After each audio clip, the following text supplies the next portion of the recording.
আমরা কিন্তু প্রথম থেকে বলে আসছি যে একটা এফিশিয়েন্ট পোর্ট আমাদের খুবই দরকার।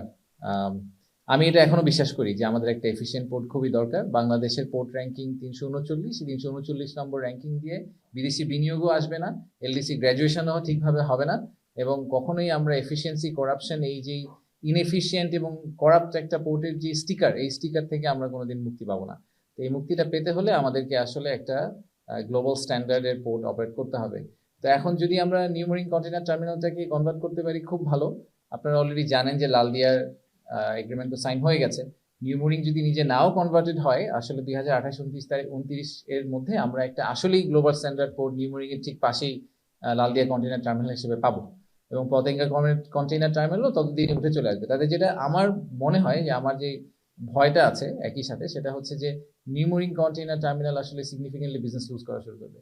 কারণ সে তখন তার কম্পিটিটরদের সাথে ওই স্ট্যান্ডার্ডে যখন সার্ভিসটা দিতে পারবে না, তখন তারা এটা কন্টিনিউ করতে পারবে না।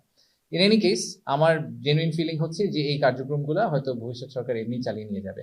বিনিয়োগের ক্ষেত্রে একইভাবেই আমি যদি চিন্তা করি যে একটা শক্ত পাইপলাইন তৈরি করা হয়েছে, আমরা এটা বেশ কয়েকবারই বলেছি আপনাদেরকে পাবলিকলি যে পাইপলাইন গঠন করা এই আমাদের একটা মূল টার্গেট ছিল। আর একটা বড় টার্গেট ছিল যে একদম ফাউন্ডেশনাল কিছু সমস্যার সমাধান করে দিয়ে যাওয়া।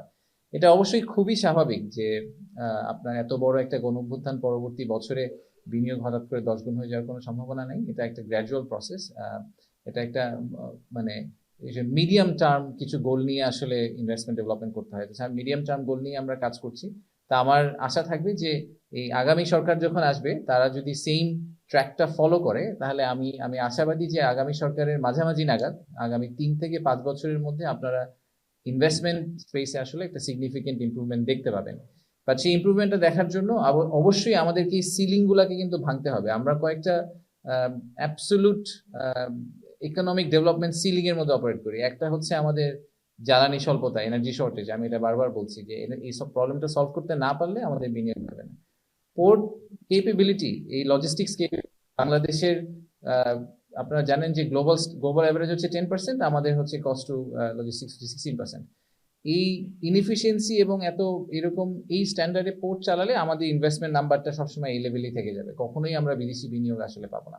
তো এবং একই সাথে আমি সবসময় বলি যে FTA, free trade agreement signing, এই বড় বড় আইটেমগুলোকে আমাদের ট্যাকল করতে পারতে হবে। তা না হলে আমি যতই ইনভেস্টমেন্ট সামিট করি, আমি যতই বিভিন্ন জায়গায় গিয়ে বলে বেড়াই আমার এখানে বিনিয়োগ করুন, বিনিয়োগকারীরা এসে যখন প্র্যাকটিক্যালি দেখবেন যে এখানে এই সমস্যাগুলো বিদ্যমান, তখন আসলে ওনারা বিনিয়োগ করবেন। এটা খুবই আনফর্চুনেট যে বাংলাদেশের আমরা কোনোভাবেই আমাদের নিজেদের স্বার্থে যে ইনফরমেশনটা আমাদের নিজেদের কাছে রাখা দরকার, সেটাও আমরা রাখতে পারি না। আমরা নিজেদের দেশের স্বার্থটা না দেখে সেন্সিটাইজ করার জন্য সবকিছুকে মার্কেটে ছেড়ে দিই। যখন একটা বাইল্যাটারাল নেগোসিয়েশন চলে, তখন যদি আমি আমার হাতে যেই কার্ডগুলো আছে সব কার্ড পাবলিক ডোমেইনে ফেলে রাখি, তাহলে আসলে ওই নেগোসিয়েশন থেকে দেশের জন্য ভালো কিছু বের করা খুব ডিফিকাল্ট। তো আমি গত 1 মাস ধরে এটা এক্সপিরিয়েন্স করলাম যে একটা কনসেশন এগ্রিমেন্ট প্রায় 300 পাতার একটা ডকুমেন্ট। এখানে ধরেন 200-250 আইটেম আছে। যখন প্রথম আমরা কথা বলতে শুরু করলাম, ডিপি ওয়ার্ল্ডের সাথে প্রথম মিটিংয়ে ওরা 1000টা পয়েন্ট ফ্ল্যাগ করেছিল আমাদেরকে, যে এই 1000টা পয়েন্ট নিয়ে আমাদের ডিসকাশন করা লাগবে এবং প্রত্যেকটাতে নেগোশিয়েট করা লাগবে। তো কিন্তু আমি দেখলাম যে সিলেক্টিভলি একটা পয়েন্ট উঠিয়ে নিয়ে এসে লোকজন বলছেন যে এই জায়গাটায় আমরা লস করে যাচ্ছি, হতে যাচ্ছে। It's a package. এবং পিপিপি খুবই কমপ্লেক্স একটা এগ্রিমেন্ট। আমাদের বাংলাদেশে এমনিতে অভিজ্ঞতার অভাব আছে, আমাদের কিন্তু বাংলাদেশের হিস্ট্রিতে খুব বেশি পিপিপি প্রজেক্ট এখনো শেষ করতে পারিনি।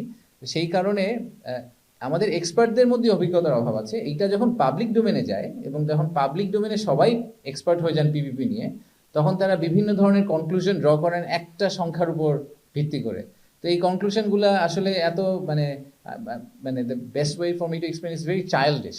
তো এই চাইল্ডিশ কনক্লুশনগুলো নিয়ে আমি আর ডিবেট করতে চাই না, কারণ এটা একটা কমপ্লেক্স ফাইন্যান্সিয়াল মডেলের ভিতর দিয়ে আসে। এখানে একটা নাম্বার কোড করে এটা প্রফিটেবল হচ্ছে, লস হচ্ছে, ইটস নট দ্যাট সিম্পল। তো বাট যেটা দুঃখজনক সত্যি কথা, সেটা হচ্ছে যখন এই নাম্বারটা পাবলিক ডোমেনে চলে যায়, তখন আসলে Bangladesh loses out the most. DP তখন আমাদের কাছে অনেক ইনফরমেশন আমরা চাই না ডিপি জানুক, কিন্তু দেখা যায় যে পাবলিক ডোমেন হয়ে ডিপি ওয়ার্ল্ডের কাছে চলে গেছে। It's very unfortunate. আর আপনার দ্বিতীয় যে পয়েন্টটা, যে অফকোর্স মানে যে কোনো any contract that government does, এটা অবশ্যই খুবই সূক্ষ্মভাবে এবং খুব ডিলিজেন্টলি তদন্ত হওয়া উচিত যে এখানে কেউ কোনো ধরনের সুবিধা নিয়েছে কি নেয়নি। যদি নিয়ে থাকে তাহলে তাদের তাদের বিচার হওয়া উচিত, আর যদি কেউ না নিয়ে থাকে তাহলে যারা বলছে যে বিভিন্ন লোকজন সুবিধা নিয়েছে এবং খালি খালি একটা স্মিয়ারিং ক্যাম্পেইন চালাচ্ছে, তাদের একটু শাস্তি হওয়া উচিত, অথবা অ্যাটলিস্ট তাদের সামাজিকভাবে একটু হেয় করা দরকার যে ভাই আপনারা মানুষজনকে নিয়ে উল্টাপাল্টা কথা বলেন, প্রুফ তো করতে পারেন না।